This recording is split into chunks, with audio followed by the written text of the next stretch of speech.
morning and welcome to Living Local 15. I'm Jessica Williams. I'm so glad that you are joining me today. We are kicking off the show with some very valuable information about college intake in Indiana. The college application week is coming up, and during this week only, college application fees are waived. So stay tuned as we speak with the Indiana Commission of Higher Education. We also get a musical treat today. I chat with Tom Chapin, a 3-time Grammy Award-winning singer, about his upcoming concert at the Embassy Theater and honoring his late brother, Harry Chapin. And later, I speak with Amani Family Services about their programs they provide to immigrants in our community and their upcoming one-beat lip-syncing contest that's happening later on in November. Are you ready? Let's get started. Fashion, food, and fun. You're watching Living Local 15 with your host, Jessica Williams.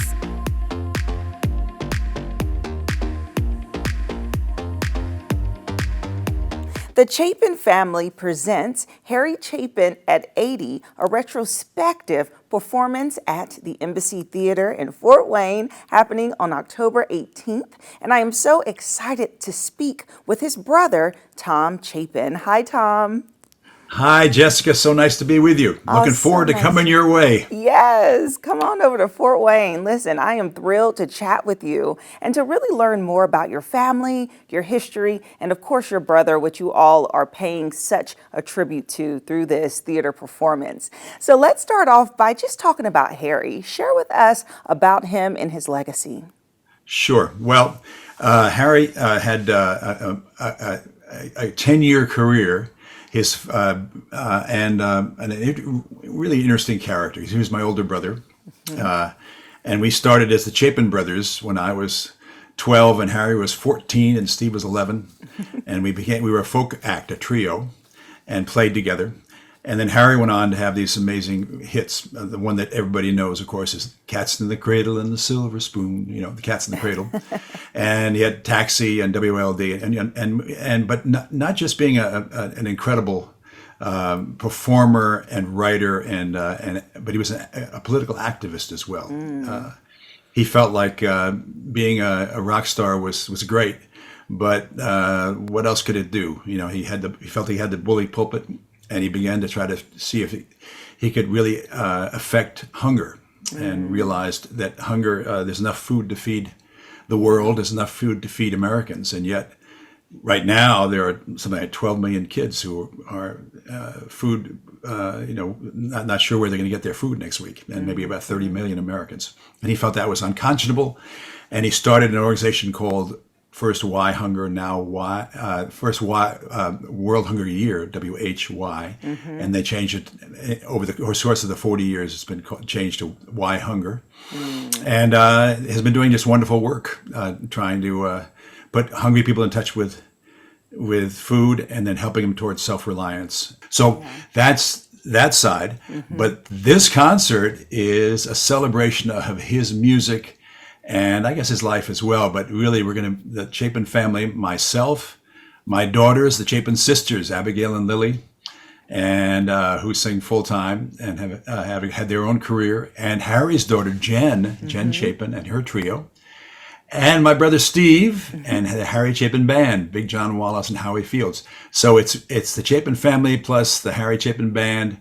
And we're going to do an evening, a celebration of this incredible life and the incredible music. We're going to do "Taxi" and "Cats in the Cradle" and "Circle" and all the great hits. That's wonderful. And it's an amazing event because it's really like a little festival. There's four different bands who all have their own careers, who happen to be family and happen to know his music as well as anybody. So somebody said to us, cover bands are really big now, but you guys are the ultimate cover band, because Steve ran Harry's band for years, and we played together.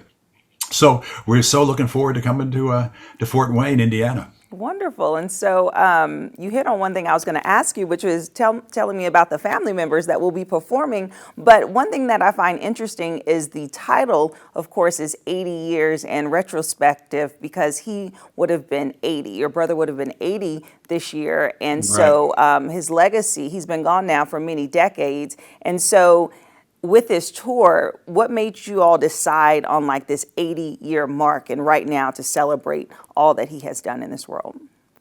Well, it's a great round number, and a little astonishing that he's 80 because he died in 81. Yeah. That's 42 years ago. Yeah. And we're all getting older, and we figured, we should do this now. The important work he did is great, and people still remember. People have been asking us to come because we do these maybe 2 or 3 a year, of these. It's a celebration, and it's for us, it's an amazing thing to be with your family doing this music. That is really incredible to be with your family. And Tom, as you said, your whole family is very talented, including yourself. You are a Grammy Award winner 3 times over. Right. Yes, and you have had quite the solo career yourself. So tell us about your music style and just really Sure. the legacy that you feel that you are leaving. Well, I have these 2 careers. I'm a singer-songwriter and, elderly folky. I've been in this business a long, long time. We started in the Village back in the 60s. And so, but I also in the 80s, 88, I came up with a family recording, kids music called Family Tree. And so all of a sudden, so I was kind of a pioneer in that idea of family music, not children's music, not for little kids, but kids who are 4 to 10. And I have 13 albums for them and Wow. 8 Grammy nominations. And some of those songs are being sung, which is just amazing. There's a song called This Pretty Planet, which woke up the astronauts in the Discovery 7 space shuttle. We woke up John Glenn. And so, I have this wonderful career where I write and perform my own stuff.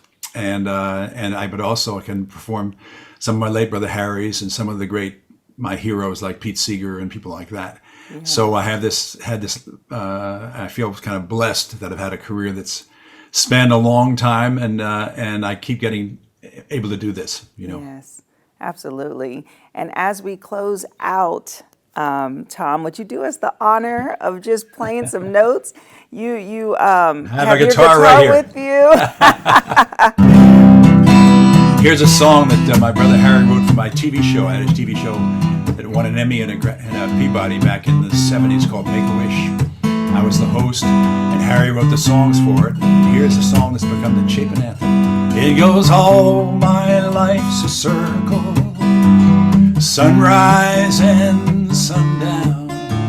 The moon rolls through the nighttime till the daybreak comes around. All my life's a circle, but I can't tell you why. Seasons spinning round again, the years keep rolling by.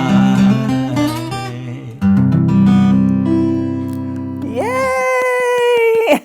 That was wonderful. Thank you so much. Thank you, Jessica. Tom, Thanks it was such a pleasure. And anybody who wants to get in touch with finding out where it is as well, if you want to go online, go to tomchapin.com. And if you would like more information about this upcoming concert, we'll be sure to have their website listed below, and we'll be right back. Have an idea for the show? Want to find out how you can be a guest? Contact us at livinglocal15@wayne.com. Amani Family Services is a private nonprofit organization dedicated to supporting over 2,000 families and individuals from across the globe who now call Allen County their cherished home. And joining me today to share more about their services and upcoming events is their CEO, Evelina Connolly, and Kiera Carr, the Director of Mission Advancement. Hi, ladies. Hello. Welcome. Good morning. Thank you for having us. Yes. So this is exciting to be able to talk with you, to learn more, and to really share with our audience about what you all do in our community. So can you start off by giving us an overview about Amani? Absolutely. This is about my favorite thing to talk about. Amani Family Services is a local nonprofit social service agency. We have been serving our community for the past 17 years. Wow. And our mission is to partner with immigrant and refugee families and the community to promote safety, encourage personal growth, and foster a spirit of belonging. Wow. That's really great. And throughout that initiative, how do you really execute that in a tangible way to the people that you serve? What are some of your programs? Sure. So when you look at our mission, there are truly two pillars to that mission. That work that we do directly with our clients, those services that we provide under counseling, casework, advocacy, outreach, education. The other pillar of the mission really focuses on the community at large and the community development. We are, through Welcoming Fort Wayne Initiative, we provide truly an advocacy platform and a way to build bridges of understanding between neighbors of all backgrounds. Yes, that's so great. And Kiara, in your role as mission advancement, how do you really find the people that need this type of help or services? Do they find you, or is it really strong outreach that you have to do? I would say it's a bit of both. We have a wonderful clinical staff that's always reaching out to our community to make sure that they are being taken care of. But with the Welcoming Fort Wayne Initiative, we're also able to reach to so many other people who are just now learning about Amani and what we're able to do. So it's a great balance of both. That's so great, and really a strong and important resource, because people come from all over the country, all over different countries, and it's just so nice to know that they have a place where they feel welcome, but also really can get those resources that they need for survival and just what they need on a day-to-day basis. And I know that you all facilitate different events throughout the year, which is important because as a nonprofit, being able to raise funds is what allows for you to keep going. And so your biggest fundraiser of the year, One Beat, is coming up. And so you have to tell us about it because it sounds like so much fun. Yes, just around the corner, November 2nd. This will be our 7th annual event. We are truly looking forward to it and preparing the stage, so to speak, for our bands to perform, and just really looking forward to having so much fun. Yeah, it's really a musical and a fundraiser and a gala all kind of mixed into one big event. But it's so much fun once it all comes together. I love it. Okay, so I have to tell you all, what caught my attention is the lip sync battle. Okay, that sounds like so much fun. So you're going to have different people hopping on stage and competing.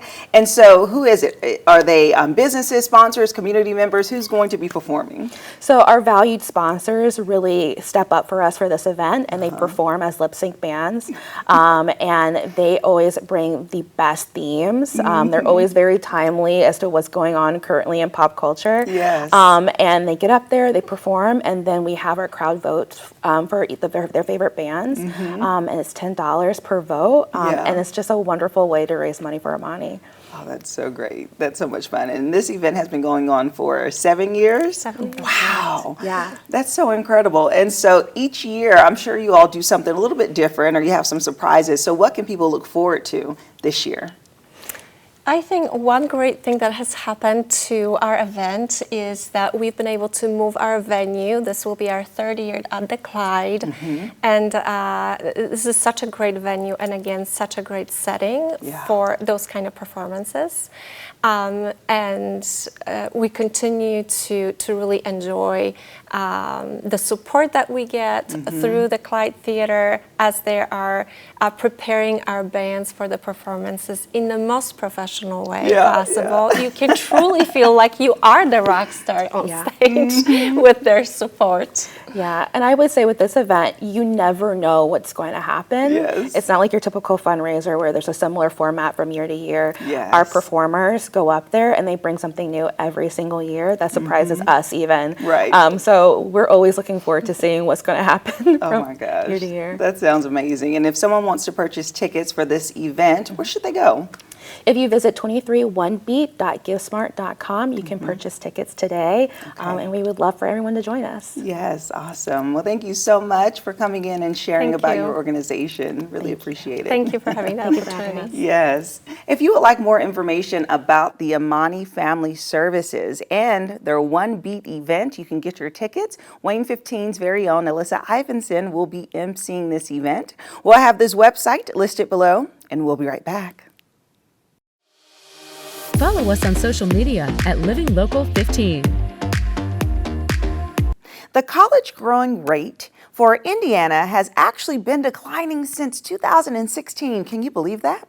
So the Indiana Commission for Higher Education is working hard to reverse that decline with initiatives such as College Application Week. And joining me today is Dr. Michelle Ashcraft, who is their Senior Associate Commissioner and Chief Program Officer. Hi, Dr. Ashcraft. How are you?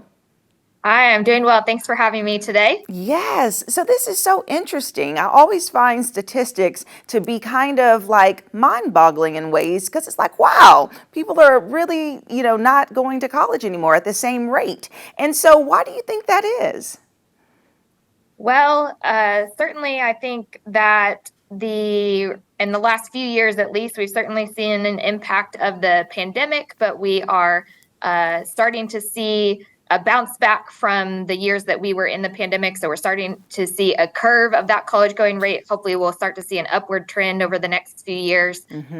Always certainly concerns about affordability. We hear that often. And so we try to do a lot of messaging about how Hoosiers across the state can afford going to college. We're fortunate to have a lot of state financial aid that can support Hoosiers in being able to do that, and a variety of other reasons that just life circumstances that may compete with time that Hoosiers can dedicate to going to college. So lots of programs to help address those barriers, and College Application Week is one of those ways that we can do that. Yes, absolutely. And College Application Week is taking place from September 25th through 29th. And can you give me an overview about what this week exactly is?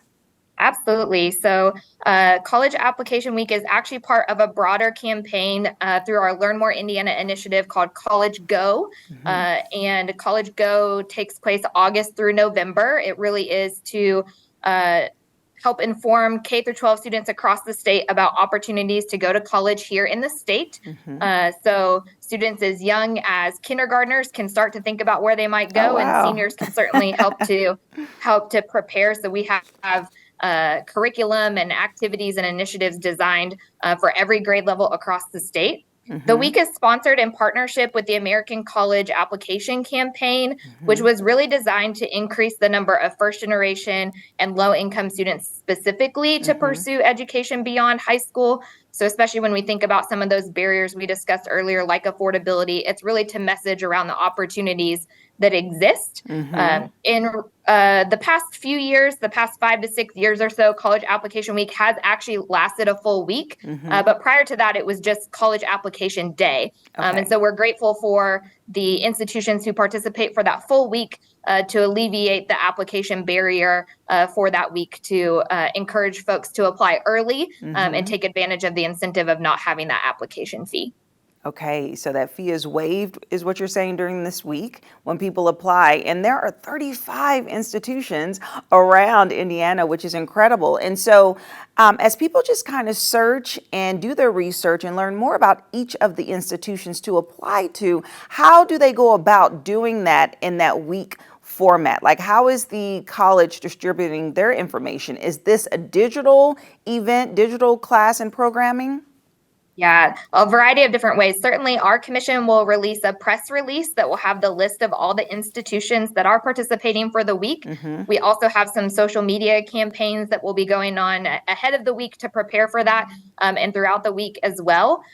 We have schools at the K through 12 level that sign up to participate, and we provide a whole host of resources on our learnmoreindiana.org website that the schools can download to use that week. There are fun activities, worksheets, and things like that they can use with their students to explore what institutions they might be interested in and what preparing for going to college might be like. There's some classroom and outside of the classroom activities as well. And so the schools will be using those. And then certainly our institutional partners will be doing some messaging throughout that week. They submit their activities that they're doing to us. And so some of them strategically host campus visits during that week.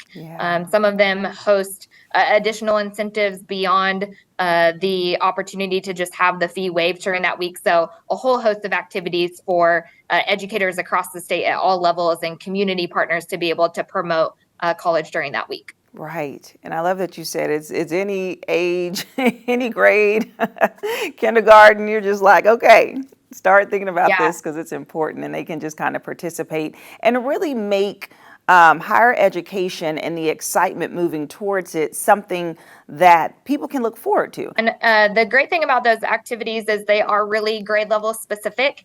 So certainly in the younger grades, it's really talking about sort of the dreaming aspect of it. What might you want to be when you grow up? You know, have you seen folks in your community or in your family or perhaps on television that do something that sounds cool to you? And what might having a job like that in the future look like? And then certainly towards the older grades, it really focuses on the details of what filing an application looks like and how do you prepare to file the FAFSA and how important it is to monitor deadlines and monitor email and those sorts of things. So we do make those activities grade specific.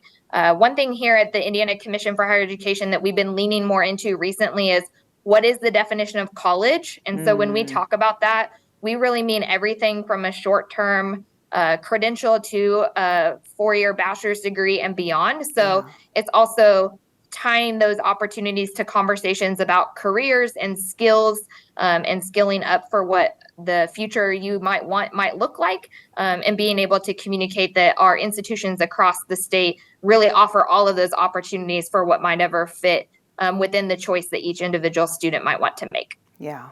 Okay, well said. Thank you so much, Dr. Michelle. It was such a pleasure to meet you, and thank you for sharing about College Application Week.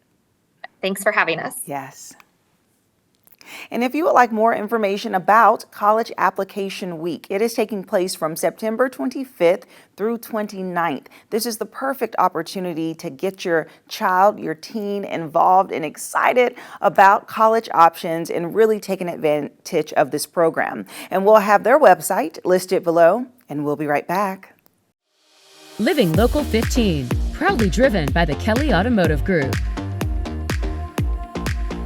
Well, that's our show for today. Thank you so much for tuning in. And remember, you can always rewatch segments and full episodes of Living Local 15 on WANE.com and also by downloading the WANE app.